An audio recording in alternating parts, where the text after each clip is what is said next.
Will start with this topic. या टॉपिकला आपण भारतीय समाजाच्या सुरुवात करतोय. त्याच्यामध्ये आपल्याला थोडंसं जे ह्याचं रिव्हिजन पार्ट आहे, म्हणजे ज्या लास्ट लेक्चरला आपण कास्ट किंवा जात व्यवस्था, आलुतेदारी बलुतेदारी याच्यावरची चर्चा केली, याच्यावर आपण थोडक्यात रिव्हिजन एक करणार आहे. फक्त आवाज ऑडिबल आहे का मला कन्फर्म करा, कोणीतरी मेसेज टाकून आपल्या चॅटमध्ये, म्हणजे कंटिन्यू करायला.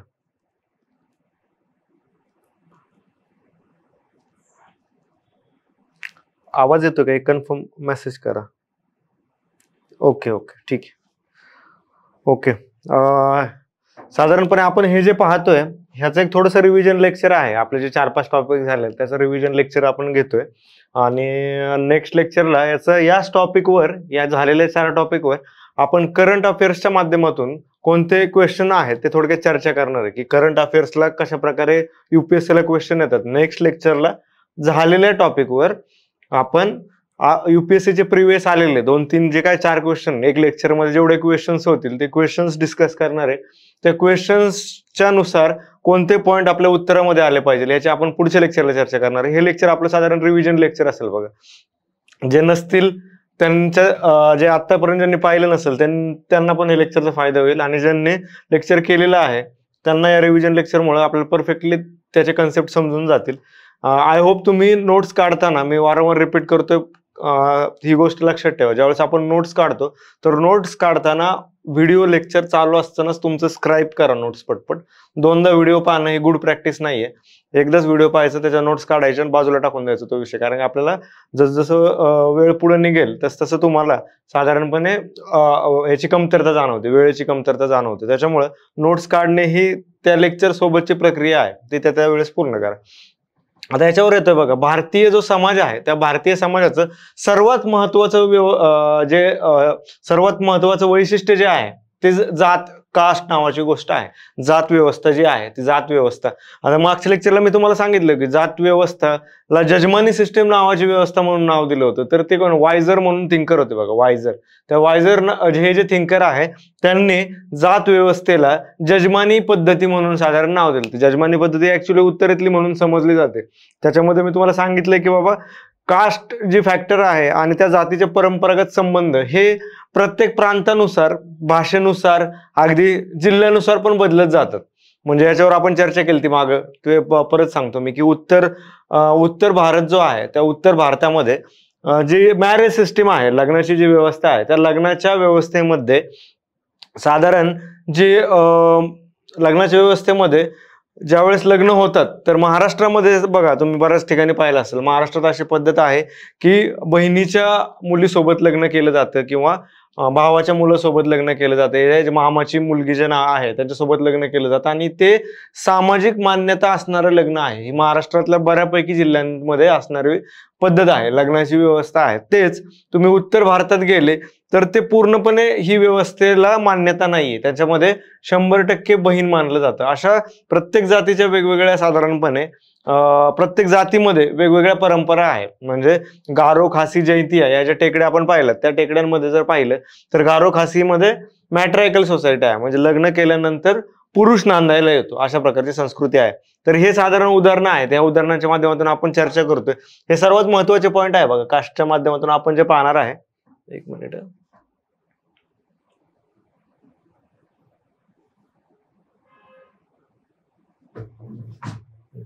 कास्टच्या माध्यमातून आपण जे पाहतोय हे सर्वात महत्वाचे पॉईंट आहे. एक्झामला हे जसे तसे आले पाहिजे. पटकन पहा याच्यामध्ये काय. तर जात ही जी आहे एक सामाजिक स्तरांची रचना आहे. सामाजिक स्तर म्हणजे काय? सामाजिक स्तर म्हणजे काय तर समाजामध्ये राहणाऱ्या लोकांचे जे वेगवेगळे स्तर आहेत. मग समाजाचा काय, जसा आपला हा मॅप असतो, भूगोलाचा मॅप असतो, हिस्टॉरिकल मॅप्स असतात, तसं समाजाचाही एक मॅप असतो. समाजाचा मॅप काय सांगतो तर समाजाच्या मॅपमध्ये वेगवेगळ्या प्रकार येतात. म्हणजे समाजाचा असणारा भाषेचा नकाशा, समाजाचा असणारा वर्गाचा नकाशा, समाजाचा असणारा जातींचा नकाशा. मग त्याच्यामध्ये आणखी काय आलं, वेगवेगळ्या जातींमध्ये परत पोट जाती येतात, वेगवेगळ्या पोट जाती. त्या पोट जातींच्या परत वेगवेगळ्या प्रथा परंपरा आहेत. असे साधारण प्रत्येक ह्याचा एक नकाशा तयार करतोय आपल्याला, आणि तो साधारणपणे समाजाची जी स्तरांची रचना म्हणून तो ओळखला जातो. त्याच्यामध्ये पुढे पहा, जात ही जी आहे त्या जातीला कोणते कोणते घटक आटायचे आहेत, जात ही कोणत्या कोणत्या संदर्भातून चर्चा केली जाऊ शकते. तर पहिलं आहे, जात ही परंपरा म्हणून पाहिली जाते. एक परंपरा आहे जी चालत आलेली आहे. म्हणजे तो गोदावरी सिनेमा तुम्ही पाहिला असेल, मराठी पिक्चर आहे गोदावरी नावाचा. नाशिकच्या जिथं उगमस्थान आहे त्र्यंबकेश्वरच्या बाजूला जे सगळा घाटाचा परिसर आहे, त्या घाटाच्या परिसरामध्ये साधारण त्या पद्धतीचं चित्रण आहे. एक तत्वज्ञानाचा सिनेमा आहे, तत्वज्ञानाच्या दृष्टिकोनातून ज्यांचं फिलॉसॉफी ऑप्शनला असेल त्यांनी असे पिक्चर पाहायला पाहिजे. गोदावरी नावाचा जो सिनेमा आहे त्याच्यामध्ये मग ते परंपरा म्हणजे काय, असे एक मुलगी निरागसपणे त्याच्या काकाला विचारते की बाबा परंपरा म्हणजे काय. तर त्यावेळेस त्याने सांगितलेलं उत्तर म्हणजे काय की एकाकडून दुसऱ्याला, दुसऱ्याकडून परत पुढच्याला, पुढच्याकडून परत पुढच्याला, अशा ज्या चालत आलेल्या गोष्टी आहेत ही परंपरा आहे, असं त्या सिनेमातलं आहे. ह्या माध्यमातून जात जी आहे ती परंपरा कशी, तर अनेक वर्षांपासून ही व्यवस्था चालत आलेली आहे आणि ती कंटिन्यू राहिलेली आहे. मग याच्यामध्ये पहा, भारतीय जे आपल्या भारताचं जे संविधान आहे त्याच्यानुसार साधारण 26 जानेवारी 1950 रोजी ज्यावेळेस भारतासाठी संविधान लागू झालं आणि भारतामध्ये कायद्याचं राज्य आलं, त्यानंतर जात नावाची गोष्ट संपलेली आहे. म्हणजे कागदोपत्री अजूनही लोकांचं जे आहे बरेच व्यवहार, त्याच्यानंतर कार्य, लग्न कार्य हे जातीनुसार होतात. अशा वेगवेगळ्या गोष्टी आहेत त्याच्यामध्ये चर्चा करण्यासारख्या. त्याच्यानंतर मॅट्रिमोनियल साईटवर पण एक क्वेश्चन एक्सपेक्टेड आहे, मे बी आला असेल, की मॅट्रिमोनियल साईट या कास्टिस्ट आहेत का, म्हणजे जातीयवादी आहेत का, की जातींनुसार विवाहाच्या वेगवेगळ्या मॅट्रिमोनियल साईट आहेत वेगवेगळ्या ज्या अवेलेबल आहेत आणि त्याच्यामध्ये त्या कास्टच्या माध्यमातून, त्या जातींच्या माध्यमातून चर्चा करणारी जी वेगवेगळी लोक आहेत ती वेगवेगळी लोक उच्च शिक्षित आहेत. म्हणजे जात वास्तविकपणे कागदोपत्री मिटली असली तरी ती जगण्याचा आपला अजूनही भाग आहे का, याच्यावर एक थोडंसं त्याच्यावर विश्लेषणात्मक आपल्याला पाहता येईल. मग ही परंपरा म्हणून, आणि त्याच्यामध्ये तो मुख्यतः फंक्शनल पार्ट आहे, कार्यवाद आहे त्याच्यामध्ये. म्हणजे तो कार्याच्या माध्यमातून जात पाहिली जाते की कशा पद्धतीने कोणत्या कार्याच्या माध्यमातून, त्या परंपरेच्या माध्यमातून जात व्यवस्था आणि पर्यायाने समाज पुढे जात असतो, अशा प्रकारचं आहे. त्याच्यानंतर पुढे जे आहे ते अधिकार आहेत, संघर्ष जे आहेत, पॉवर, म्हणजे कास्टनुसार काय काय अधिकार दिलेले आहेत आणि त्या अधिकाराच्या माध्यमातून संघर्ष कसे उभे राहिलेले आहेत. म्हणजे जे आहे तर वेगवेगळे अधिकार आहे. म्हणजे जे 5 जातीमध्ये जे साधारण 4-5 ह्याच्यामध्ये डिवाइड आहे, ब्राह्मण, क्षत्रिय, वैश्य आणि शूद्र, अशा प्रकारचं शूद्र, अतिशूद्र जे आहे, तर अशा प्रकारचं जे डिव्हिजन आहे त्याच्यामध्ये पॉवर कशी डिवाइड केलेली आहे. म्हणजे जे सर्वात देवाची पूजा करण्याचा अधिकार असलेला ब्राह्मण वर्ग आहे समजा, किंवा राज्य करण्याचा अधिकार जे आहे ते क्षत्रिय वर्ग आहे, व्यापार करण्याचा अधिकार जे आहे तो वैश्य वर्गामध्ये आहे, जातीमध्ये आहे, आणि शूद्र जे आहेत त्यांना साधारणपणे वेगवेगळी कामं दिली जातात ज्या माध्यमातून अस्पृश्यता पुढे आली. मग याच्यातून संघर्ष कसे झालेले आहेत पहा. बऱ्याच वेळा मी मागे पण सांगितलं, हिस्ट्रीच्या ह्याच्यामध्ये आहे की पुष्यमित्र शुंग जो होता त्याने साधारण मौर्य जे साम्राज्य होतं, मौर्य साम्राज्याचा शेवटचा जो राजा होता त्या राजाला मारले आणि त्याच्यानंतर जे आहे त्यांनी साम्राज्य स्थापन केले. मग तो जो पुष्यमित्र शुंग हा ब्राह्मण होता, पण त्यावेळेस त्याने साधारण क्षत्रिय म्हणून जे काय आहे सत्ता मिळवलेली आहे आणि राज्य केलेलं आहे. मग हा जो संघर्ष आहे तो कसा आहे, किंवा गावाच्या बऱ्याच ठिकाणी म्हणजे वेगवेगळ्या खेडोपाडी ब्राह्मण नसतात, मग तिथं कोण असतात, तिथं साधारण कोणता समाज जो आहे तो देवाची पूजा करण्याचा अधिकार आहे. बराच तुम्ही गावाला पाहिलं असेल तर वेगवेगळ्या देव असतात बघा, तर त्यांना बऱ्याच ठिकाणी गुरु समाज जो आहे त्यातले बरेच जण पूजा करण्यास त्यांना अधिकार असतो. बऱ्याच ग्रामीण भागामध्ये तुम्ही पाहिलं असेल. तर अशा वेगवेगळे जे फॅक्शन्स आहेत त्याच्याबद्दल चर्चा आहे, त्याच्याबद्दल त्या जातीच्या व्यवस्थेच्या माध्यमातून आपण चर्चा करणार आहे. नेक्स्ट जे आहे अपमान, कास्ट एक ह्युमिलेशन, कास्ट एक अपमान म्हणून पाहिलं जातं का, की जात ही एक अपमानास्पद गोष्ट आहे असं पाहिलं जातं का. मग ह्याच्यातून आलेले वेगवेगळे संघर्ष कसे आहेत, ह्याच्यातून आलेल्या वेगवेगळ्या चळवळी कशा आहेत या माध्यमातून पाहिलं जातं का. मग ह्याच्यात तुम्ही पाहिलं तर अनेक चळवळी आहेत. दलित पॅंथर नावाची गोष्ट आलेली आहे, त्याच्यानंतर बाबासाहेब आंबेडकरांचा सगळा संघर्ष आहे. मग हे जे आहे हे कशातून आलंय, तर त्या अपमानाच्या जाणीवेतून, ह्युमिलेशनच्या जाणीवेतून सगळं आलंय का. आणि या सगळ्या तिन्हींचं मिक्सचर, या तिन्हींचं जे आहे म्हणजे परंपरा, अधिकार, अपमान, या सर्वांचं मिळून जे तयार होतंय ती एक व्यवस्था ही आहे आपली जात व्यवस्था. अशा प्रकारचं जे आहे या माध्यमातून आपल्याला चर्चा करता येईल. याच्यानंतर ह्याचे करंट मधले काय काय आहे, म्हणजे मी तुम्हाला जे सांगितलं की मॅट्रिमोनियल जे आहे हे नवं स्वरूप आहे का जात व्यवस्थेचं, अशा प्रकारचे क्वेश्चन्स एक्झामला येतात बरं का. म्हणजे एक्झामला तुम्हाला हे प्लेन क्वेश्चन येणार नाही, हे क्वेश्चन फक्त आपल्या उत्तरात लिहिण्याचा भाग आहे. म्हणजे उत्तरात हे यावं, पण ह्याच्यासोबत करंटला आत्ताच्या जगामध्ये कास्ट नावाची गोष्ट कशा प्रकारे काम करते, जरी वास्तवाच्या जरी कागदोपत्रीच्या ह्याच्यामध्ये जात नष्ट झालेली असले तरी आपल्या वास्तवाच्या जगण्यामध्ये जातीचं महत्व किती आहे. मग त्याच्या माध्यमातून तुम्हाला करंट क्वेश्चन्स हे UPSCला येणारे ट्रॅडिशनल क्वेश्चन्स नसतात 10वी 12वी सारखे जे आहे आपल्याला, किंवा इंजिनिअरिंग काय तुम्ही डॉक्टर मेडिकल जे शिक्षण घेतात त्याच्यामध्ये ट्रॅडिशनल येतात. जात म्हणजे काय, जात व्यवस्थेविषयी थोडक्यात चर्चा करा असे क्वेश्चन्स येत नाहीत, तर करंटशी रिलेटेड येतात. म्हणजे मॅट्रिमोनियल साईट जो आहे, मॅट्रिमोनियल साईटचा भारतीय समाजावर होणारा परिणाम याच्याविषयी चर्चा करा, अशा प्रकारचे साधारण UPSCला क्वेश्चन्स असतात. MPSCला बी 2025ला वर्णनात्मक होणार आहे, म्हणजे होणारच आहे, याच्यामध्ये काही डाऊट नाही. तर त्यावेळेस पण या प्रकारचे करंटचे क्वेश्चन्स आपल्याला एक्सपेक्टेड आहेत. हे साधारण आपल्याला थोडक्यात पाहिलं. 1 मिनिट फक्त.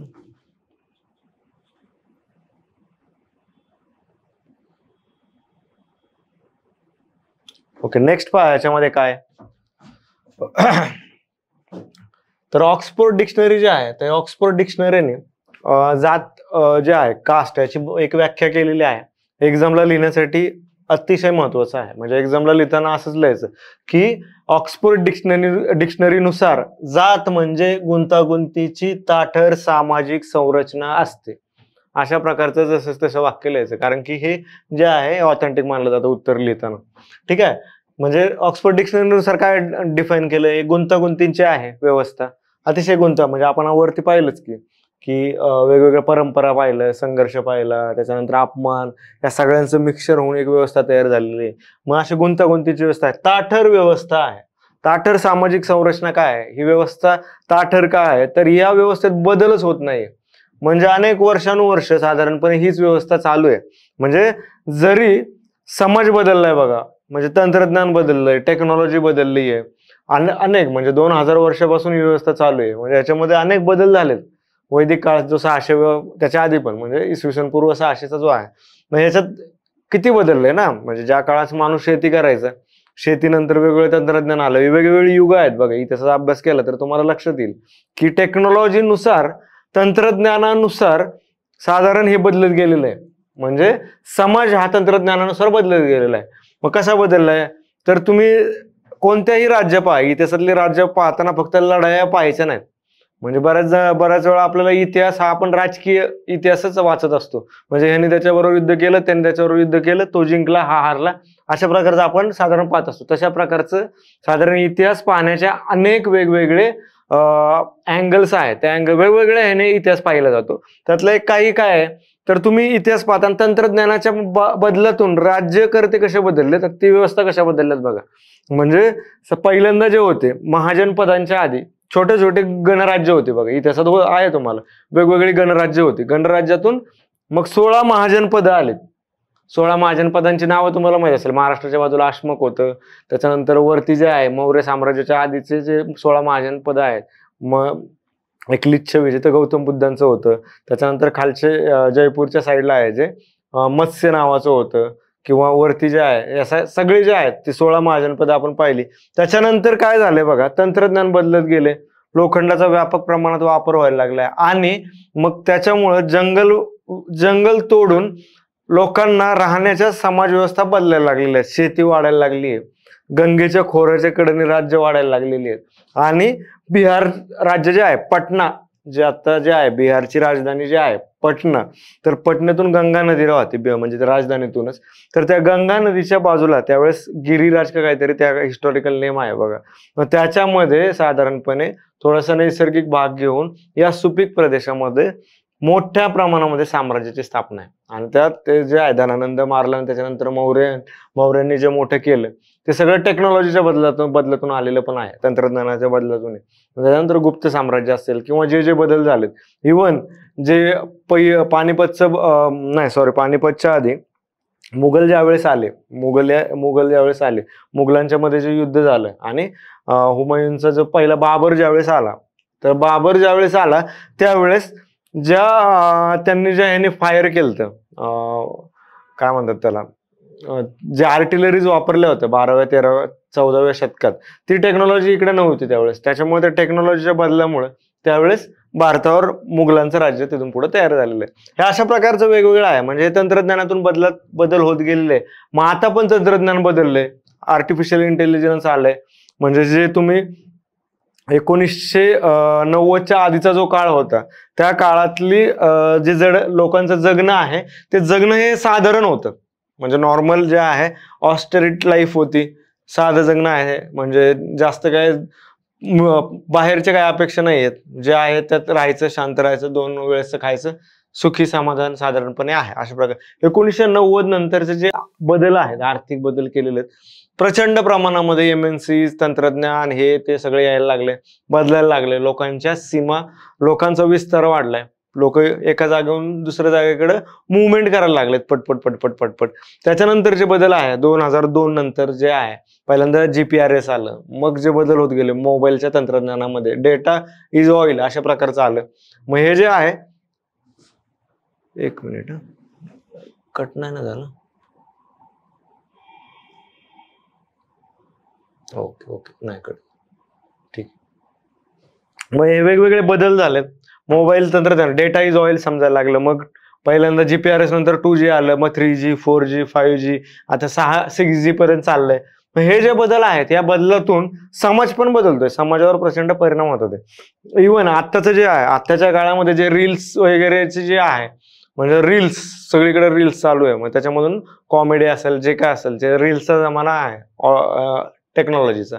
तर या रीलच्या जमान्यामध्ये बऱ्याच वेळा आपण समाजाच्या दृष्टिकोनातून किंवा आपल्या टॉपिकच्या दृष्टिकोनातून जर पाहिलं तर बऱ्याच वेळा काय असतं, तर ज्यावेळेस समाज हा अशांत असतो त्यावेळेस माणसाला जास्त माणूस हॅपीनेस सीक करतो, आनंदाच्या शोधात असतो. आणि तशा प्रकारचं जे आहे ते डोपामाइन सिक्रेट होतं. जे मला माहित असेल सायन्सचा पार्ट, की ज्यावेळेस आपण ते रील्स पाहतो तर ते रील्स पाहिल्यानंतर जो आपल्याला आनंद होतो त्यात डोपामाइन सिक्रेट होतं.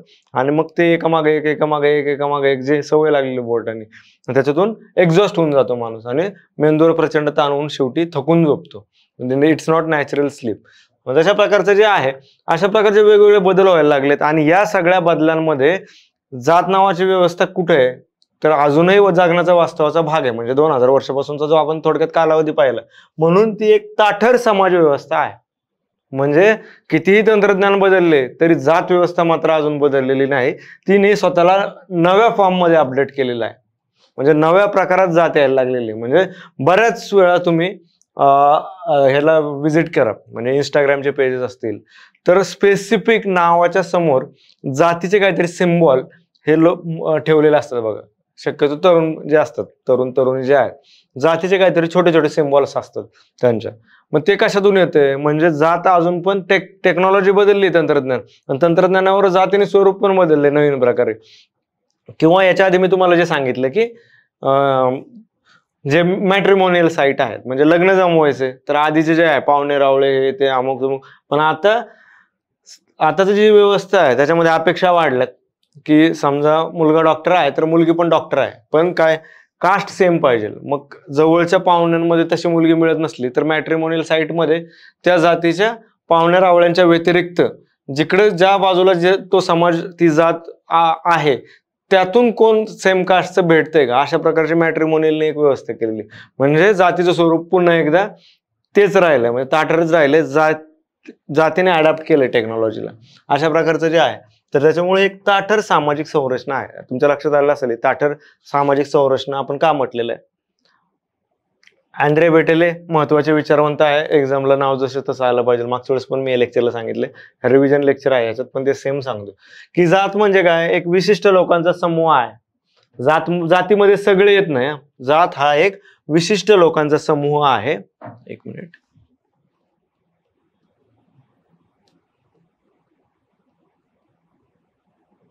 जात काय, एक विशिष्ट लोकांचा समूह आहे आणि त्या समूहाला काही वैशिष्ट्य आहेत बघा. जात हा एक विशिष्ट लोकांचा समूह आहे आणि त्या समूहाला काही वैशिष्ट्य आहे. त्यातलं एक आहे लग्न स्वजातीत, जे आताच मॅट्रिमोनियल मी सांगितले. त्याच्या आधी जे आहे त्याच्यात पारंपरिक होते, बाबा जवळचे कोण पाहुणे आहेत त्या जातीतले मग करायचं, ठीक आहे. मग आता तर मुलींची संख्या कमी झाल्यामुळं मग हे मॅट्रिमोनियलचा जमाना आलाय किंवा अनेक प्रकार वाढले, ते तुम्हाला माहिती, मला सांगायला गरज नाही. नंतर अनुवंशिक जात ही अनुवंशिक, म्हणजे मला ज्या भविष्यात जे अपत्य होतील त्यांची जात ही जी आहे ती माझ्याकडून लगेच मिळून जाते, म्हणजे त्याच्यात तो बदलत नाहीये, जे अनुवंशिक आहे. नेक्स्ट जे आहे व्यवसाय जात परंपरागत आहे. याच्यामध्ये थोडंसं विस्कळीतपणा आता आलेला आहे, की पहिले जे आहे ते व्यवसाय करताना जातीनुसार व्यवसाय असायचे. म्हणजे सपोज एखादं माती काम करत असेल, कुंभार काम करत असेल, तर मुलगा पण कुंभार काम करायचा. अशा प्रकारचं जे आहे तर जात परंपरागत व्यवसाय होते. पण आता हे स्वरूप बदललंय बघा जात परंपरागतचं. म्हणजे आता बऱ्याच वेळा शिक्षणामुळे काय झालंय की यात बदल झालेले आहेत, आणि म्हणजे जात नावाची व्यवस्थेमध्ये व्यवसायाचा फॅक्टर फार कमी झालाय. म्हणजे सध्या कोणत्याही जातीचा त्याच जातीचा व्यवसाय करेल असं नाहीये. शिक्षणाच्या ज्या संधी आहेत, शिक्षणाच्या माध्यमातून हे जे आहे हे बदललंय थोडंसं. आणि जातीनिहाय कर्मकांड जे आहे, कर्मकांड मात्र जातीनिहाय राहील. म्हणजे वेगवेगळ्या जातींचे वेगवेगळे जे आहे किंवा प्रांतानुसार पण बदलतात, याची वेगवेगळी संरचना आहे. आणि हे सगळं जे आहे म्हणजे या लोकांच्या समूहांची ही जी वैशिष्ट्ये आहेत 4, ही कशावर बेस्ड आहेत ही सगळी, हे का टिकले, तर यांचं एक बेसिक प्रिन्सिपल आहे शुद्धता आणि पावित्रता. शुद्धता आणि पावित्रता. शुद्धता म्हणजे काय, प्युरिटी मेंटेन ठेवायची. प्युरिटी म्हणजे काय, की जे आहे ब्लड लाईन सेम राहिली पाहिजे. शुद्धता आहे, तुम्ही तुमची जात टिकवण्यासाठी सगळ्या परंपरा पाळताय, शुद्धता आहे, अशा प्रकारचं आहे. आणि पावित्र्यता. पावित्र्यता म्हणजे काय, लग्न करताना स्वजातीतच करायचं, दुसऱ्या जातीत करायचं नाही. अशा प्रकारे पावित्र्यता मेंटेन केली जाते. आणि याच्यातून या सगळ्यांतून ही जात नावाची गोष्ट जी आहे ही टिकवली जाते. आणि हे साधारण ही जे सगळं म्हणणं आहे हे माझं नाहीये, हे आंद्रे बेटेले यांनी सांगितलं. एक्झामला लिहिताना डायरेक्टली आंद्रे बेटेले अशाच प्रकारचा मॅप काढला तरी चालेल. उलट तुम्हाला पिक्टोरियल रिप्रेझेंटेशनला जास्त मार्क्स मिळतात, रादर दॅन जे आहे ट्रॅडिशनल लिहित बसले तर मार्क्स मिळत नाहीत. ह्याच्यावर आपण एक टेस्ट नक्की घेऊया याच्यावर टॉपिकवर, त्याच्यातून मला अंदाज येईल. कारण की आपलं कम्युनिकेशन होत नाहीये, नक्की काय तुम्हाला किती समजते, मी किती सांगतोय तुमच्यापर्यंत किती पोहोचते, हे कम्युनिकेशन होत नाहीये. ह्याच्यावर एक आपण टेस्ट पेपर नक्की लिहू. किंवा तुमच्याकडे पेज असलं तर एक क्वेश्चन मला एक 3 मिनिटांमध्ये उत्तर लिहून लगेच पाठवा. क्वेश्चन मी तुम्हाला सांगू का, क्वेश्चन सांगू का लगेच?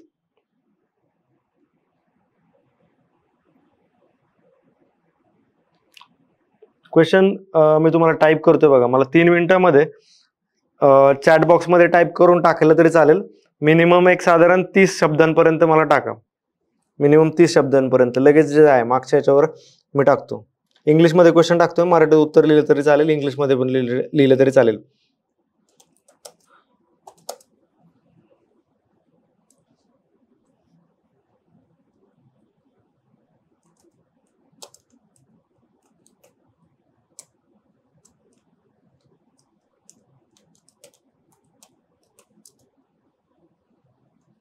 टाईप करतोय मी, 2 मिनिटं तुम्हाला येईल.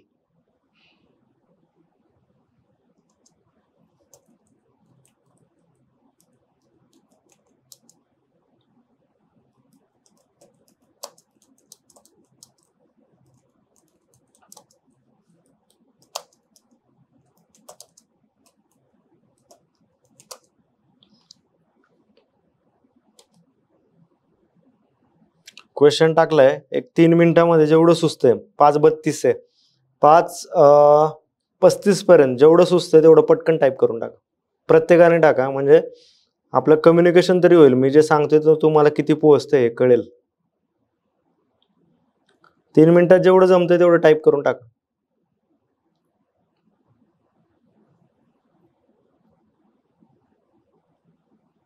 Analyze matrimonial website and its impact on the Indian society. Chatbox मध्ये टाकलंय बघा, analyse matrimonial sites and it's impact on Indian society. Marathi type केलं तरी चालेल, म्हणजे मराठी इंग्लिशमध्ये आहे शब्द, म्हणजे कीबोर्ड इंग्लिश आहे आणि मग लिहिले मराठीत तरी चालेल, काही इश्यू नाही. पटकन 3 ते 5 मिनिटांमध्ये टाका. जाऊ नका, जे सुचतंय ते टाका, जे सुचतंय ते टाका, काही इश्यू नाहीये. तुम्हाला जे सुचतंय जे असेल ते, त्याच्यामध्ये काय 100 आपल्याला पूर्ण आलं पाहिजे, बरोबर असलं पाहिजे असं काय नाहीये. जे काही सुचतंय ते 3 मिनिटांमध्ये टाईप करून टाका.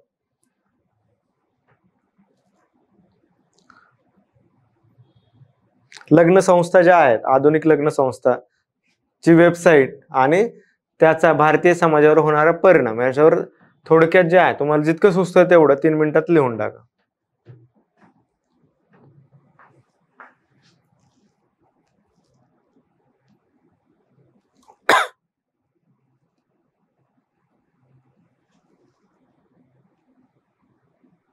मी वाट बघतोय, टाईप पटपट करा.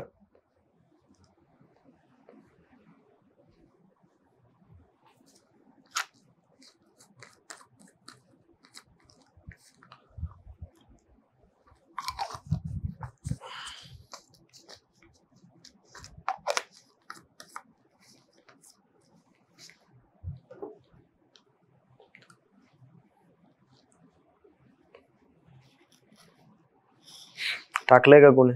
आन्सर नाही आला अजून.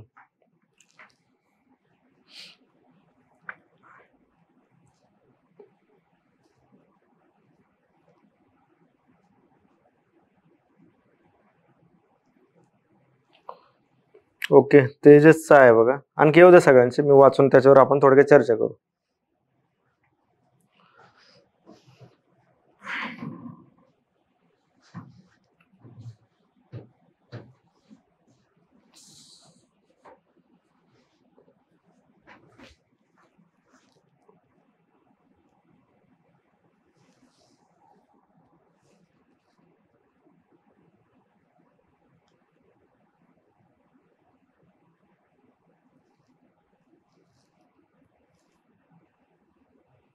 आणखी कोण आहे?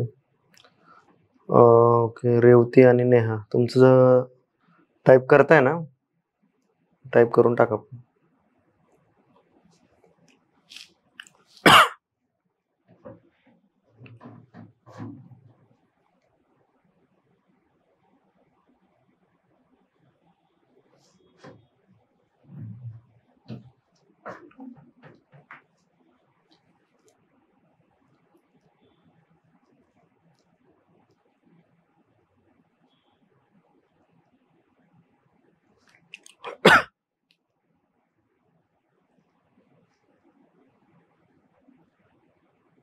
झालंय?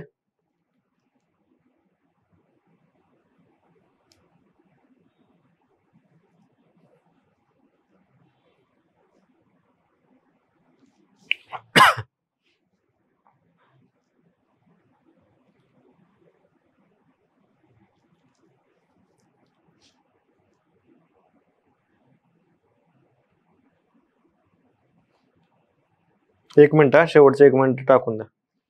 5:37 पर्यंत जे लिहिलं तेवढं टाका, म्हणजे पुढे कंटिन्यू करू आपण. 1 मिनिटात जेवढं जे काही लिहिलंय तेवढं टाका. एक्स्ट्रा मोठा असावा असं काही नाही, थोडक्यात असलं तरी चालेल. Last 1 minute.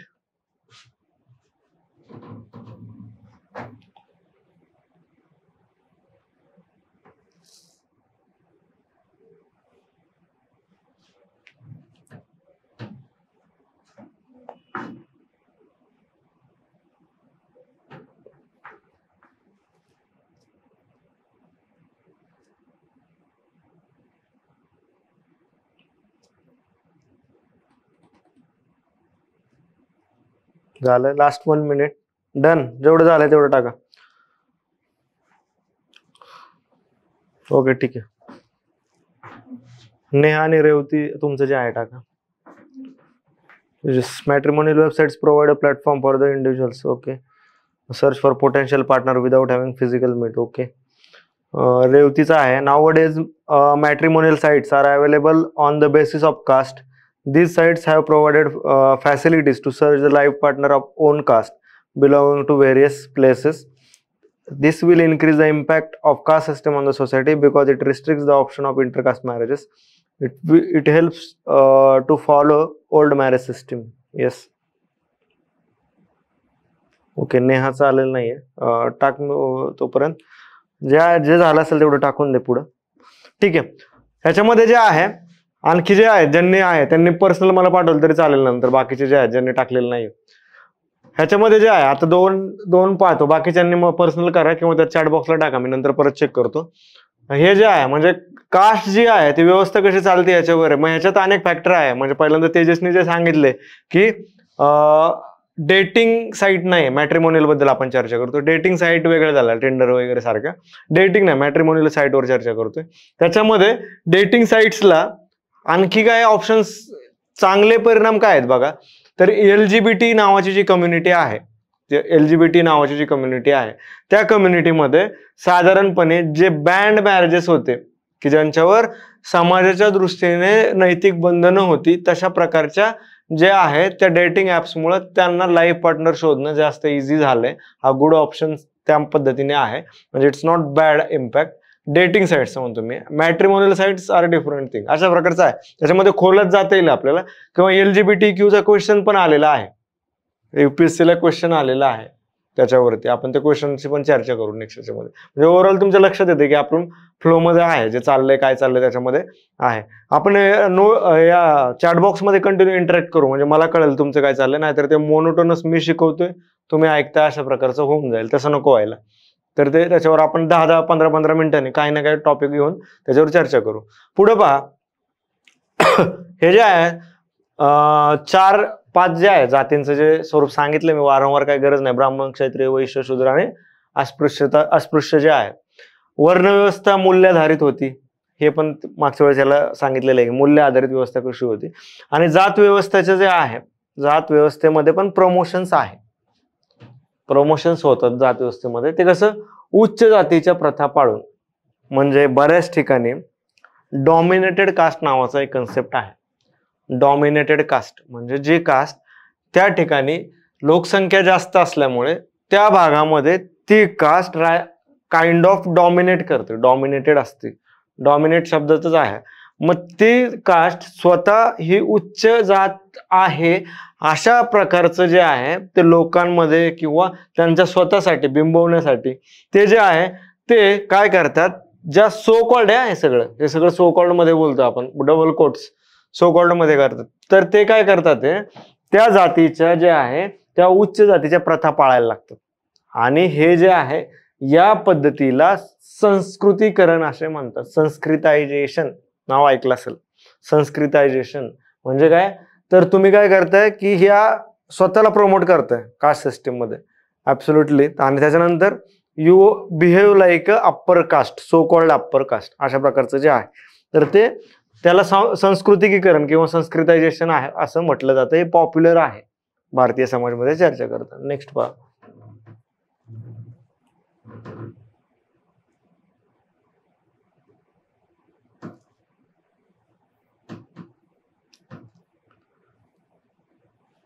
जात परंपरा जे आहे, जात परंपरा याच्यामध्ये एक मिनिट हा,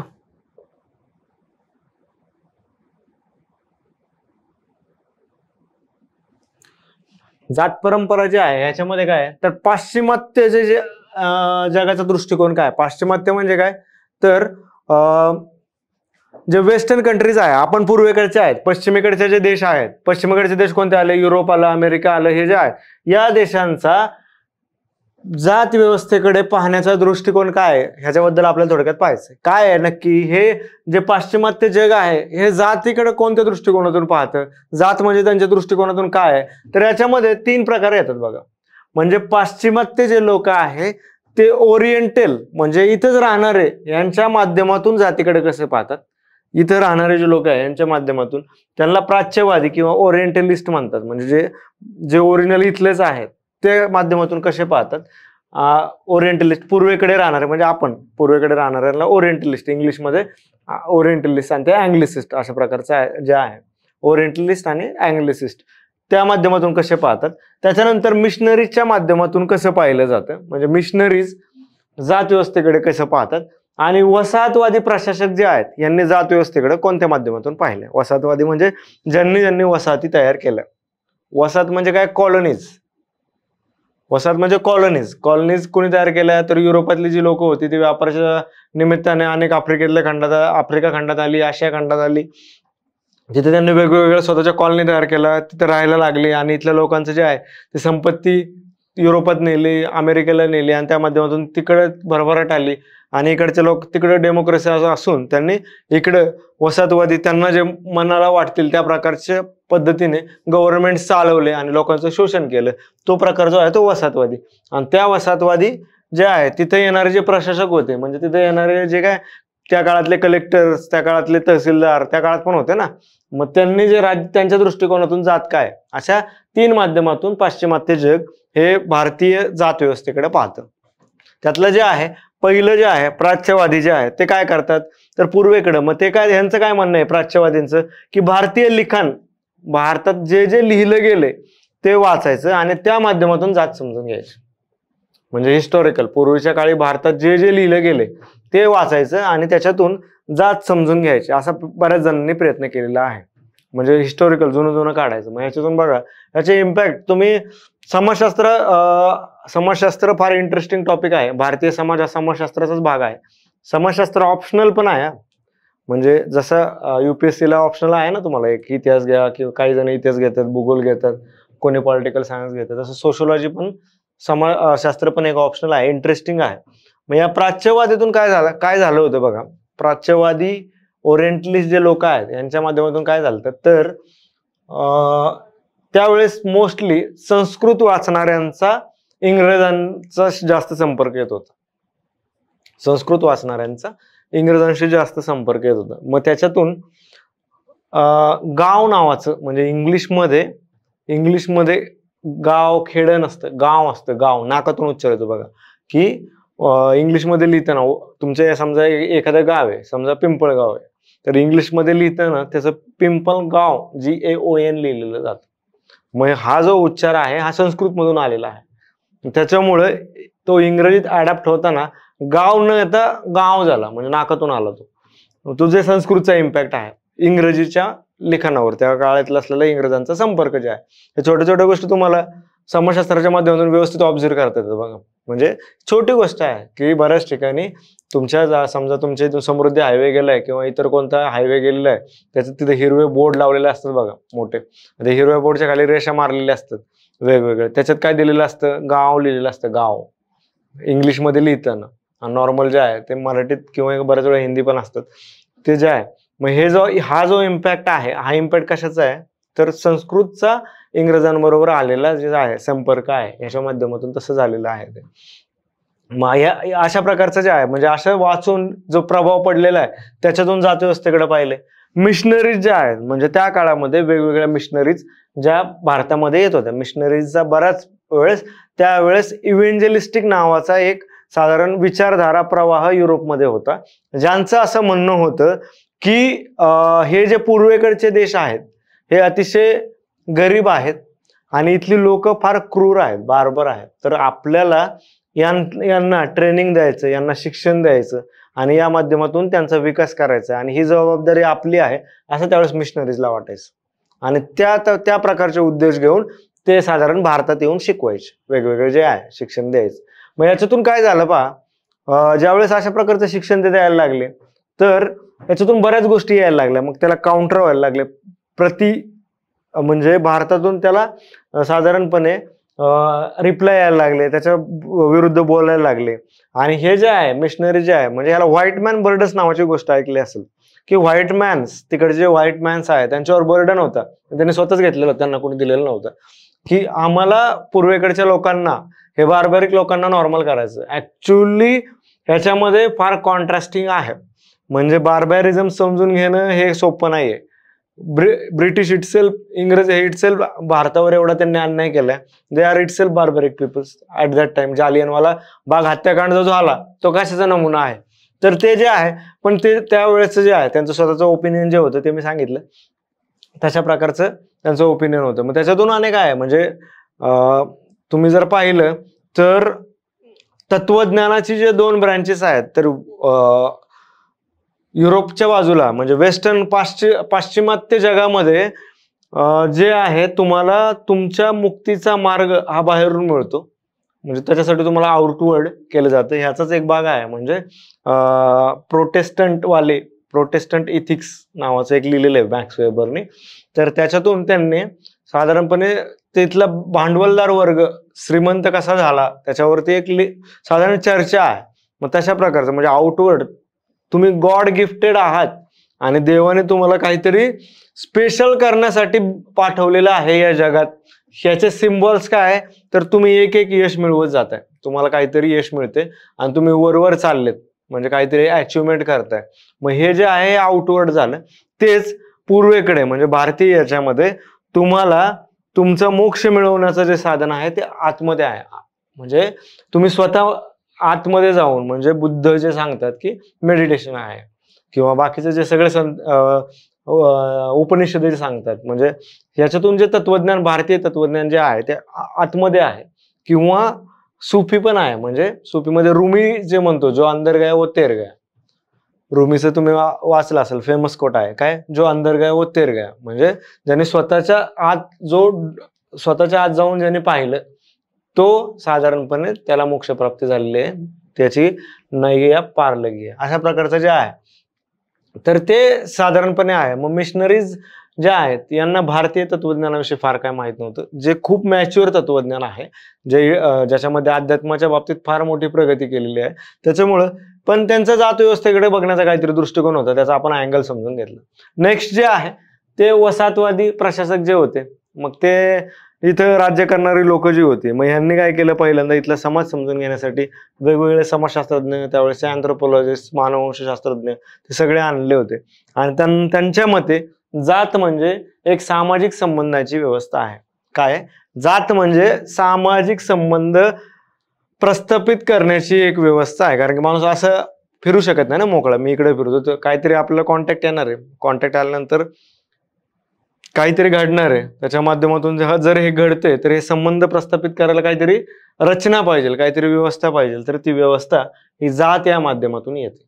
लक्षात येते, म्हणजे हे साधारण आहे, समजून घेतो आपण डीप वर हे सगळं, कारण की महत्वाचे टॉपिक आहे, त्याच्यामुळे रिपीट पण केला हा टॉपिक. महत्वाचा टॉपिक एक्झामच्या दृष्टीने, सगळ्याच दृष्टीने आणि करंटच्या दृष्टीने आहे. आय होप मी जे सांगतोय ते तुम्हाला समजतंय व्यवस्थितपणे. नेक्स्ट पाय याच्यामध्ये पुढे जाऊया आपण. त्याच्यामध्ये आणखी एक समाजशास्त्रज्ञ आहे जे भारतीय आहेत, गुर्रे, ज्यांचं जे आहे मोठं काम आहे गुर्रेंचं. तर भारतीय समाजशास्त्रज्ञ जे आहेत गुर्रे, त्यांच्याविषयी आपण थोडक्यात पाहूया. यांचं काय म्हणणं आहे तर त्यांनी जातीचे वेगवेगळे वैशिष्ट्य सांगितलेत. म्हणजे आता याच्या आधी जे आहे त्या अँद्रे बेतेल यांचं आपण ऐकलं, आता गुर्रे यांच्याविषयी आपण थोडक्यात चर्चा करतो. त्यांनी जातीविषयी काय म्हटलंय, नक्की जात म्हणजे काय हे मी याच्यामध्ये काय सांगत नाहीये, सगळं विचारवंत सांगतात. कारण की हा सायन्सचा पार्ट आहे, इट्स नॉट रॅन्डम. म्हणजे हे रॅन्डम नाहीये, काय पण आलं आणि सुरू झालं आणि संपलं असं नाही. इट्स सायन्स, म्हणजे विज्ञान आणि विज्ञानेतर याच्यामध्ये फरक काय आहे तर विज्ञानामध्ये सर्वात पहिल्यांदा अगदी 6वीचा भाग आहे बघा, तुम्ही 6वीच्या पुस्तकात वाचला असेल, सीबीएसई असू दे किंवा मराठी बोर्डचा असू दे, 6वीच्या पुस्तकामध्ये विज्ञान कशाला म्हणायचं सांगितलं.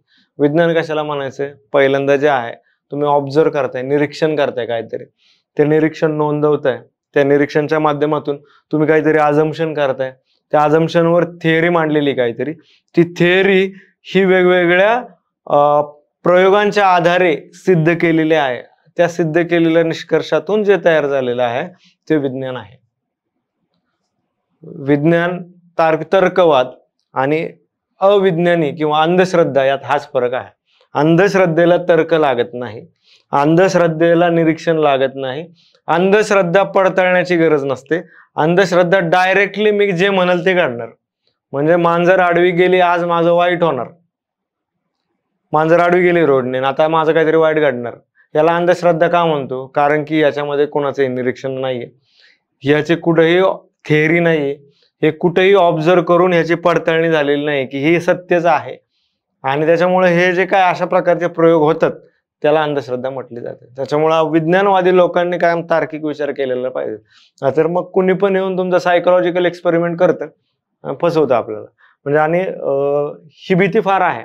म्हणजे वेगवेगळ्या भागांमध्ये एखाद्या बाबा बुवाचा स्तोम असण्याचं कारण हाच आहे की मुळात बाबा असतातच याच्यासाठी की तिथले लोकांची जी मानसिक क्षमता आहे ती विज्ञानवादी नाहीये, तार्किक नाहीये, भयग्रस्त आहेत. आणि त्या भयाचा आधार ही लोक अंधश्रद्धेच्या माध्यमातून घेतात, स्वतः भरपूर छापून घेतात, मस्त बंगले असतात त्या लोकांनी, अशा प्रकारचं आहे. त्याच्यामुळे हे जे आहे समाजशास्त्र हे विज्ञान आहे, हे पडताळलेलं आहे.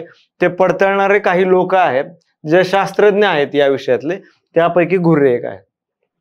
ठीक आहे, त्याच्या आधी आंद्रे बेतेले पाहिलं. त्याच्यामुळे हे मी रॅन्डम सांगत नाही, इट्स सायन्स, हे विज्ञान आहे, हे पहिल्यांदा लक्षात ठेवा. नाहीतर ते रॅन्डम होऊन जाईल, आपण काही पण लिहिलं तरी चालतं. या एक्झामला काही पण लिहून चालत नाही. हे एक्झाम प्युअर सायन्सची एक्झाम आहे. त्याच्यामुळे युपीएससीला ज्योतिषशास्त्र हा टॉपिक नाहीये बा. आता ज्योतिषशास्त्र पण आलं असतं तुम्हाला युपीएससीला ऑप्शनल म्हणून. ठीक आहे, काय ज्योतिषशास्त्राला विज्ञान म्हणून मान्यता दिलेली नाहीये. त्याच्यामुळे पुढे आहे घुर्रे यांचं जातीचे वैशिष्ट्य काय आहे, तर घुर्रे यांनी काय सांगितलं, याचे वेगवेगळे स्तर आहे. जातीला वेगवेगळे स्तर असतात, जे आपण पाहिलं कास्टच्या वेगवेगळ्या विभागणी केलेली आहे. विभागणी कशाची आहे, तर कामाची, जिथं व्यवसाय म्हणून दिलाय त्याची विभागणी केलेली आहे. वेगवेगळे जे आहे डिव्हिजन ऑफ लेबर आहे, प्रत्येकाने काय काम करायचं ठरलं, या जातीने हे करायचं, या जातीने हे करायचं, या जातीने ते ठरलेलं आहे. तिसरं पावित्र्यता आहे. पावित्र्यता मेंटेन झाली पाहिजे, म्हणजे कास्ट टिकलीच त्याच्यावर पावित्र्यतेवर. आणि मोस्टली पावित्र्यता टिकवण्याचं जे साधन आहे ते जातीने वापरलेलं स्त्री हे साधन आहे. स्त्रीच्या माध्यमातून कास्ट टिकवली जाते, कारण की लग्न इंटरकास्ट करायला मान्यता एक जात देत नाही. आता जे काही इंटरकास्ट लग्न होतं ते तंत्रज्ञानाचा परिणाम आहे, ज्याच्या कारण की तंत्रज्ञानाच्या माध्यमातून वेगवेगळ्या लोकांशी संपर्क येतोय आणि संपर्कांच्या माध्यमातून ज्या वेळेस विचारांची देवाणघेवाण होते आणि एकमेकांचे विचार पटतात, त्या माध्यमातून जे लग्न झालेली आहेत ती केवळ या तंत्रज्ञानामुळे झालेली आहे. आणि अशा प्रकारची पावित्र्यता जे मेंटेन करण्याचं काम करतं ते जात करतं, कारण की स्वजातीत लग्न झाल्यामुळे. ते पावित्र्यता ऍक्च्युली नाहीये so called, it's problematic thing. पण आता आपल्याला त्या अभ्यासाचा भाग आहे म्हणून वैशिष्ट्य सांगतो मी जातीची. नेक्स्ट ह्याच्यामध्ये शुद्धता जे आहे, शुद्ध प्युरिटी कशी मेंटेन करायची, बंधनं टाकायची त्याच्या माध्यमातून. व्यवसाय जो आहे आणि लग्नाचं मी सांगितलं की लग्नाच्या माध्यमातून इटसेल्फ मेंटेन केले जातात. तर ही घुर्रे यांनी जातींची वैशिष्ट्य सांगितलेली. हे लिहिताना डायरेक्टली असं लिहिलं तरी चालेल, मॅप काढताना असा काढलं तरी चालेल, कारण की या मॅपला परीक्षेमध्ये मार्क्स मिळतात, व्यवस्थित चांगले मार्क्स येतात असं काढलं तर. कारण की मॅपच्या माध्यमातून काय होतं पहा, तुम्हाला कमी शब्दामध्ये जास्त रिप्रेझेंट करता येतं. मॅपमध्ये जे आहे ते कमी शब्दात जास्त रिप्रेझेंट करता येतं. अदरवाईज काय होतं की आपल्याला लिहायचं म्हणल्यावर जास्त शब्द लागतात. कधी पण प्रतिमा ज्या आहेत, प्रतिमेचा वापर, पिक्टोरियल रिप्रेझेंटेशनचा वापर, प्रतिमेचा वापर जास्त केल्यास तुम्ही कमी शब्दामध्ये जास्त बोलू शकता. त्याच्यामुळे बऱ्याच वेळा असं म्हटलं जातं की एका चित्रकाराचं जे चित्र आहे ते चित्र हे 1000 लाखो शब्दांपेक्षा किंवा एका पुस्तकापेक्षाही मोठं असतं. फक्त ती काय गुणग्राहकता पाहणाऱ्याच्या नजरेत पाहिजे. ते एका चित्रामधून अनेक अर्थ घेत येतात. मग पिकासो असेल किंवा लिओनार्दो दा विन्सी, हे जे आहे सगळे जे दिग्गज लोक झाले त्याच्यामध्ये, तर ते जे आहे म्हणून कला हे मोठं मानवी भावनेचं हे साधन आहे, ज्याच्या माध्यमातून माणसं व्यक्त होतात. म्हणजे असं म्हटलं जातं की कला जे आहे त्या माणसाचे दुःख ही मोस्टली जे मोठं झालंय, म्हणजे जे मोठं इन द सेन्स जे मोठी कला उभी राहिलेली आहे कोणती पण, त्या कलेच्या मागची प्रेरणा ही मानवी भावना आहेत. म्हणजे तो आनंदाची असेल किंवा भयंकर दुःखाची असेल, त्या प्रेरणेच्या त्या भावनेच्या माध्यमातून ज्या प्रेरणा उमटल्या, त्या प्रेरणाच्या माध्यमातून जगातल्या सगळ्यात मोठ्या कलाकृती झालेल्या आहेत, असं साधारणपणे आहे. त्याच्यानंतर पुढचे जे शास्त्रज्ञ आहेत ते डुमॉन्ट नावाचे आहे. डुमॉन्ट या विचारवंताचं काय म्हणणं आहे बा, जात ही जी आहे ती आर्थिक राजकीय नातेसंबंधाची व्यवस्था आहे जी धार्मिक मूल्यांनी बांधली गेलेली आहे. बघा फार महत्वाचं आहे हे वाक्य. पण काय आहे, जात ही जी आहे ती आर्थिक राजकीय नातेसंबंधांनी बांधलेली व्यवस्था आहे आणि ती धार्मिक मूल्यांनी बांधलेली आहे. कशाने बांधलेली ती, तर धार्मिक मूल्यांनी बांधलेली आहे.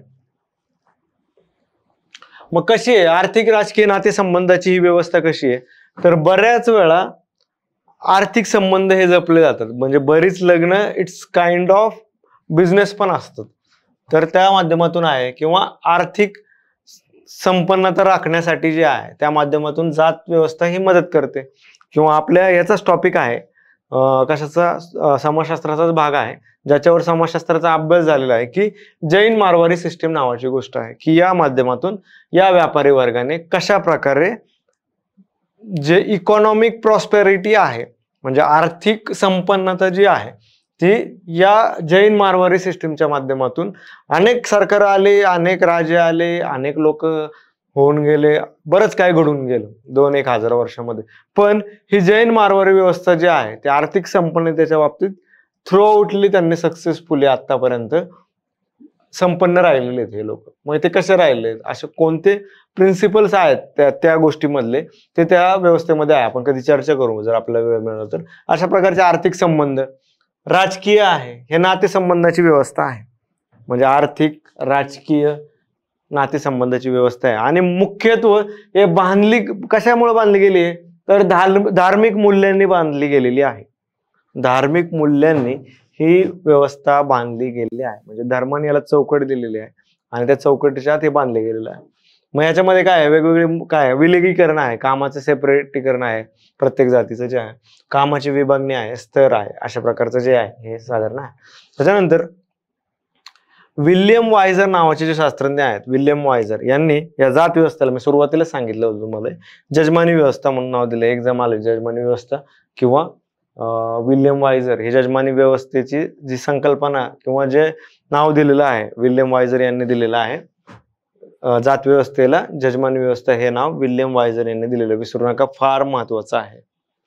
आणि त्याच्यानंतर चार्ल्स मेटकाफ नावाचे जे आहे, जे ब्रिटिश प्रशासक होते. म्हणजे आपल्या इकडे आता जसे तुम्ही युपीएससी देताय त्यावेळेस लोक लंडनला जे आहे ते लंडनला युपीएससी सारखी तिकडची सिव्हिल सर्व्हिस एक्झाम होती, ती पास झाल्यानंतर भारतावर येणारे प्रशासक भारतावर वेगवेगळे प्रशासक यायचे, त्यातले चार्ल्स मेटकाफ म्हणजे त्या काळातले सिलेक्ट झालेले कॅन्डिडेट आहे.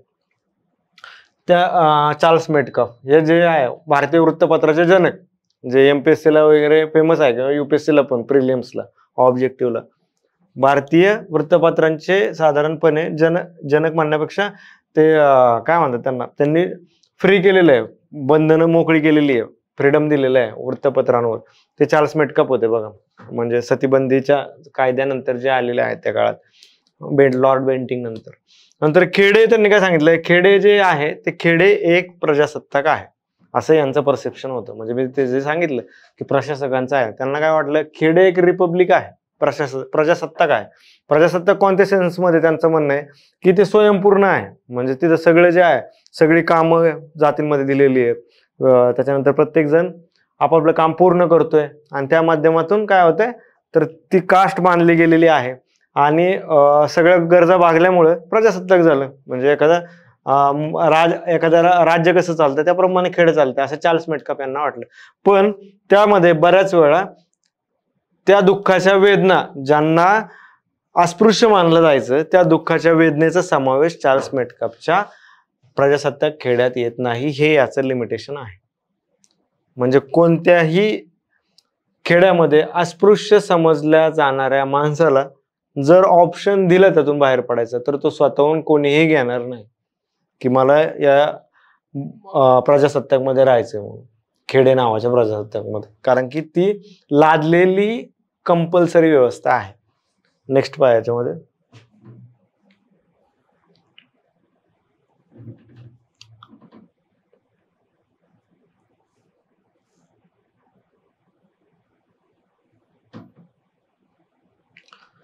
जात आणि अधिकार, याच्यावर थोडक्यात चर्चा करू. प्रत्येक जातीचे काय काय अधिकार आहेत याच्यावर थोडक्यात पाहू.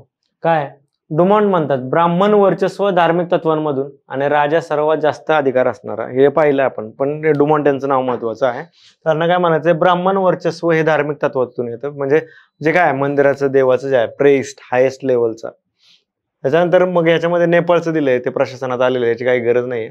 नंतर जात आणि अपमान नावाच्या गोष्टीवर चर्चा केली. काय जात आणि अपमान म्हणजे याच्यामध्ये पहिल्यांदा, म्हणजे आधीचे जे सांगितलं अपमान कशा प्रकारचा आहे मी, तर पहिल्यांदा भारत सरकार कायदा 1935चा जो झाला त्याच्यामध्ये पहिल्यांदा डिप्रेस्ड क्लास आणि अनटचेबल्स हे रेकग्नाइज केलेले आहेत. पहिल्यांदा डिप्रेस्ड क्लास आणि अनटचेबल्स हे रेकग्नाइज फर्स्ट टाइम केलेले आहेत.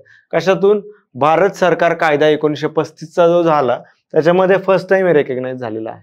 नेक्स्ट पाय याच्यामध्ये द्विजा म्हणजे काय, दोनदा जन्मलेला. द्विजा जे आहे, द्विजा मुलीचं पण बऱ्याच ठिकाणी नाव असतं, हे साधारण टर्म आहे, दोनदा. दलित म्हणजे काय, म्हणजे हायेस्ट लेवल सो कॉल्ड. आणि दलित म्हणजे काय, इन्फेरियरिटी आणि इन्सल्ट जे आहे. दलितचा म्हणजे अर्थ ब्रोकन म्हणून आहे, म्हणजे तत्वतः घेतलं तर.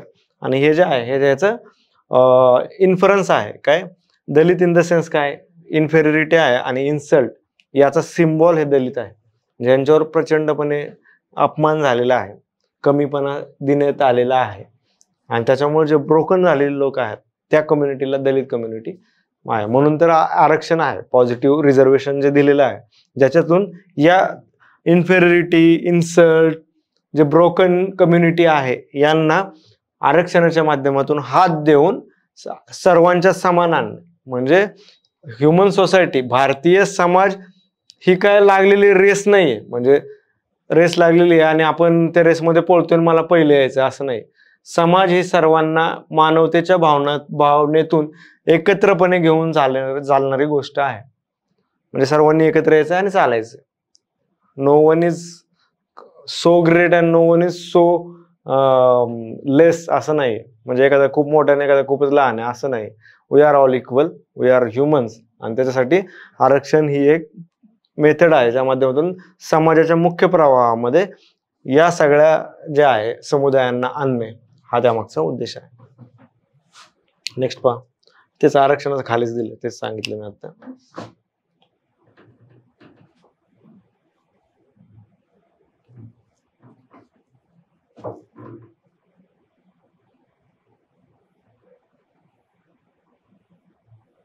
हा एक महत्वाचा टॉपिक आहे, फास्टली घेतो मी कारण की आपल्याला हा टॉपिक ह्याचं फक्त माहिती असणं गरजेचं आहे.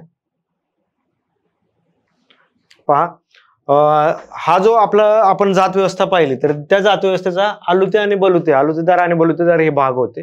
म्हणजे त्या गावात राहणारे जे आहे ते जे वेगवेगळे कामानुसार डिवाइड केलेले लोक आहेत त्यांना आलुतेदार बलुतेदार अशा प्रकारचं नाव दिलेलं आहे बघा. मग त्याच्यामध्ये काय, हे पारंपरिक वतनी हक्क असणारे लोक आहेत ज्यांना आलुते बलुते म्हणतात. आता मेन काय आहे, शेतकरी आणि बिगर शेतकरी यांच्या परस्पर संबंधांना, म्हणजे शेती करणारे आणि शेती न बिगर शेतकरी म्हणजे शेतकरी नाहीत असे जे लोक आहेत यांच्या संबंधातून म्हणजे जे व्यवसायाचे संबंध निर्माण होतात ती ही प्रकार ती सिस्टीम आहे. उत्तर भारतात याला जजमानी पद्धत म्हणतात, जे वायझर यांनी सांगितले. तर महाराष्ट्रात त्याला आलुतेदार बलुतेदारी म्हणतात. म्हणजे उत्तर भारतात त्याला जजमानी म्हणतात, महाराष्ट्रात आलुतेदारी बलुतेदारी म्हणतात. मग शेतकरी म्हणजे यजमान आणि बिगर शेतकरी म्हणजे कामिन्स, त्यांचं यजमानी जे नाव त्यांनी दिलेलं आहे. आलुतेदार नारू आणि बलुतेदार कारू अशा प्रकारचं पण म्हटलं जातं. शेतकऱ्यांच्या नित्याच्या गरजा भागवणारे म्हणजे रोजच्या गरजा भागवणारे जे आहेत त्यांना बलुतेदार म्हणतात. आणि काही निमित्ताने जे आहेत ते निमित्ताने काम करणारे जे आहेत त्यांना आलुतेदार म्हणतात. जे नेहमी नित्याच्या गरजा भागवतात म्हणून त्यांना मोबदला अधिक होता आलुतेदारांपेक्षा.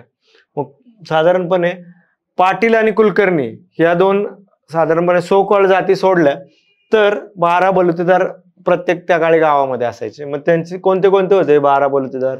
चौगुला, महार, सुतार, लोहार, चांभार, कुंभार, नावी, सोनार, जोशी, परीट, गुरव आणि कोळी हे साधारणपणे बलुतेदार होते. हे जे म्हणजे नित्याची कामं करणारे कायमचे, त्याच्यामुळे यांचा मोबदला जास्त होता. आणि ज्यांच्या वाचून नडत नाही म्हणजे रोजच्या कामाची गरज नाही पण काही निमित्ताने त्या गरजा ते भागवतात त्यांना आलुतेदार म्हणतात. त्यांच्या 18 जाती होत्या. आलुतेदाराच्या 18 जाती लक्षात ठेवताना अ18 ब12 एकदम सोपं आहे. आलुतेदारचा अ म्हणजे 18 जाती, बलुतेदारचा ब म्हणजे 12 जाती. मग या 18 जाती कोणत्या होत्या? तेली, तांबोळी, साळी, सनगर, शिंपी, माळी, गोंधळी, डवऱ्या, भाट, ठाकर, गोसावी, मुलानी, वाजंत्री, घडशी, कलावंत, तराळ, कोरव आणि भोई या साधारणपणे आलुतेदाराच्या आहे. हे साधारण कास्टवर आपलं एक थोडंसं रिव्हिजन लेक्चर आपण परत घेतलं. याच्यामध्ये नेक्स्ट लेक्चरला आपण एक टेस्ट घेऊया. ती टेस्ट मी सरांशी चर्चा करून तुम्हाला सांगतो की कशा पद्धतीने आपल्याला टेस्ट घेता येईल. म्हणजे आधी घ्यायची की व्हॉट्सअप ग्रुप करून घ्यायची ते आहे. टॉपिक पहा, टॉपिक नोट डाऊन करा काय काय असतील ते. टॉपिक सांगतो मी तुम्हाला. पहिली गोष्ट म्हणजे लँड रिफॉर्मचा झालेला आपला टॉपिक असेल, लँड रिफॉर्म जमीन अधिग्रहणचा. त्याच्यानंतर भूदान चळवळीचा टॉपिक असेल. आजचा जात जो आहे कास्टचा टॉपिक असेल. भारतीय समाजाचे वैशिष्ट्य एक आपण पाहिलेली तो एक टॉपिक असेल. असे 4 टॉपिकवर आपण टेस्ट घेऊ. एक 25 मार्काची टेस्ट असेल, 3 प्रश्न असतील. लक्षात ठेवा. 4 टॉपिक मी सांगितले कोणते कोणते? जमीन अधिग्रहण म्हणजेच लँड रिफॉर्म, भूदान चळवळ, जात आणि भारतीय समाजाचे आपण वैशिष्ट्य पाहिले या 4 टॉपिक वर 25 मार्काची टेस्ट असेल. पुढच्या सोमवारी किंवा मंगळवारी मी तुम्हाला शेड्यूल करतो, ग्रुपवर मेसेज टाकायला होतो सरांना, तुम्हाला वेळ आणि टाइम सांगतो, किंवा लेक्चर चालू असताना आपल्याला ते घेता येणार नाही, त्या लेक्चरच्या दिवशी आपण त्याच्यावरचे काही क्वेश्चन डिस्कस करू. काय डाऊट असेल तर मला 2 मिनिटात विचार. Any doubt please type. काय डाऊट असेल तर टाईप करा.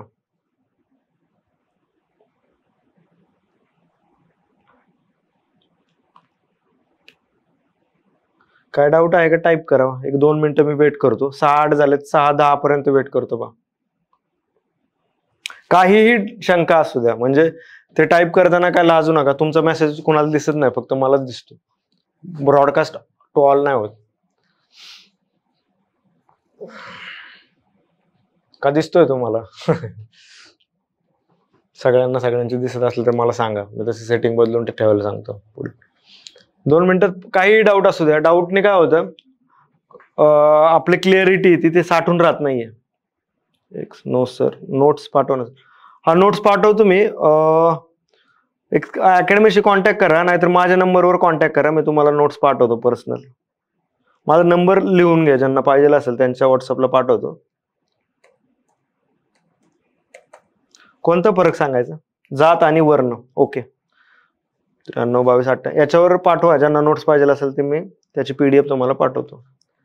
जात आणि वर्ण याचा फरक सांगायचा आहे. कास्ट जी आहे, वर्ण जे आहे, सुरुवातीचा ह्याच्यामध्ये हिस्टॉरिकल थोडा पार्ट आहे. वर्ण जी नावाची गोष्ट आहे ती हिस्टॉरिकल सेन्समध्ये पाहिली जाते. ज्या वेळेस पूर्व वैदिक काळ होता, पूर्व वैदिक काळ होता, त्याच्यामध्ये वर्ण होते आणि वेगवेगळ्या वर्णानुसार साधारण कामाचं डिव्हिजन होतं. पण ती व्यवस्था जी आहे ती व्यवस्था ताठर नव्हती. त्याच्यामध्ये कर्मकांड नव्हती आणि कर्मानुसार तुमचं वर्ण ठरलं जायचं. म्हणजे जे की बदलता येऊ शकत होतं. म्हणजे ताठर टाईपचं नाहीये. म्हणजे सपोज मी कुंभार काम करतोय आणि नंतर मी दुसरं काम करायला लागलो, सुतार काम करायला लागलो, तर मला ते पॉसिबल होतं आणि त्याच्यानुसार ते वर्ण ठरले होते. वर्ण म्हणजे बेसिक रंग होता, पण ते वर्णांचे वेगवेगळे परत त्याच्यामध्ये हिस्टॉरिकल डिपेंडन्सी आहे. हा जो काळ आहे हा पूर्व वैदिक काळ होता. याच्यामध्ये हे जे सगळं चालायचं हे तुमच्या कामाच्या नुसार तुमचे वर्ण ठरायचे आणि त्यानुसार प्रकारचे संबंध आहे.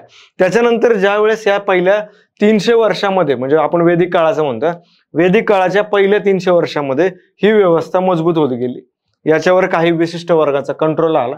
मग त्यांनी याच्यामध्ये कर्मकांड आणले.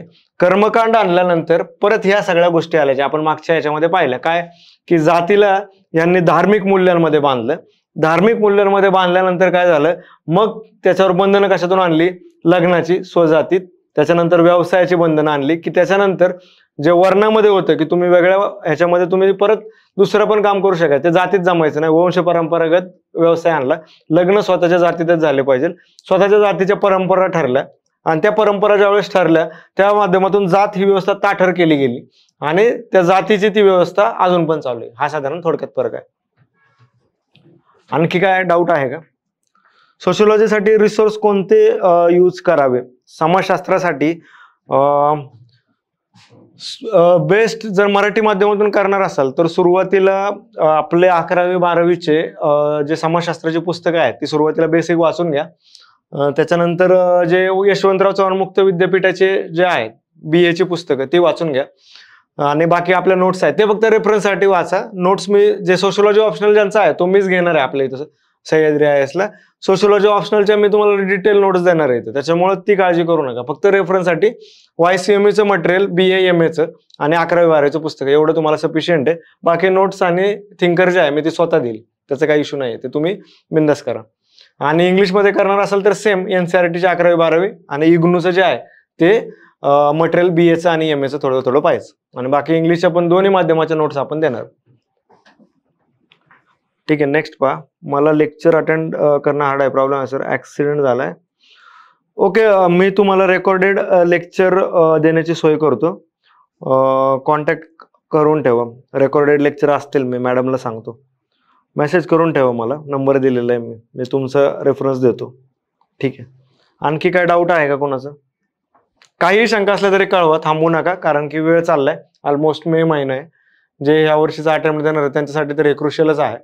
आपण त्याच्यामध्ये एक क्रॅश कोर्स पण घेऊ नंतर भारतीय समाजाचा मेन्ससाठी UPSC जे प्रीला पास होतील त्यांच्यासाठी मेन्समध्ये एकदम शॉर्ट टर्ममध्ये क्रॅश कोर्स घेऊन जास्तीत जास्त मार्क कसे करता येईल त्याच्यावर एक घेऊ. 2025 साठी जे आहे ते 25 साठी जे तयारी करतात त्यांच्यासाठी मे महिना आहे आणि एक वर्ष फास्टली निघून जातं. मी तुम्हाला सांगतोय हा डेंजरस आहे UPSC MPSC. ह्याच्यामध्ये वेळ कसा जातो कळत नाही, त्याच्यामुळे वेळ अजिबात व्हायला घालू नका, पटपट तयारी करा. आणखी काय डाऊट आहे कोणाचा?